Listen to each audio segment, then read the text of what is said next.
Hi everyone, मी प्रणिता. आजच्या हा माझ्या मिनी ब्लॉगमध्ये मी माझ्या पार्लरचं डेली रुटीन शेअर करते. इथे आपले रेग्युलर कस्टमर चालूच होते. इथे करत होती मी ॲब्रो, इथे करत होती हेअर स्पा,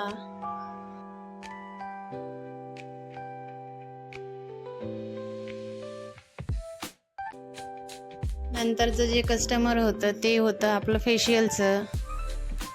इथे करत होती वॅक्स आणि सध्या ट्रेंडिंगला असलेलं हे लिपोसोलेबल जेल वॅक्स आहे. याचा रिझल्ट खूप छान आहे. ज्यांची जास्त टॅन झालेली स्किन आहे त्यांच्यासाठी खूप बेस्ट आहे. टॅनिंग पूर्णपणे रिमूव्ह होतो. ह्या वॅक्सला पाण्याचा किंवा पावडरचा अजिबात वापर केला जात नाही. याच्यासोबत एक ऑइल येतं आणि वॅक्स झाल्यानंतर त्यानेच ते क्लीन केल्या जातात.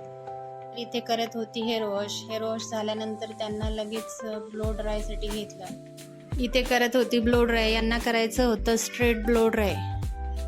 असा होता माझा आजचा पार्लरचं डेली रुटीन. तुम्हाला आवडलं असेल तर लाईक करा आणि माझ्या इन्स्टा ID ला फॉलो करा. भेटूया पुढच्या मिनी ब्लॉगमध्ये. Bye bye.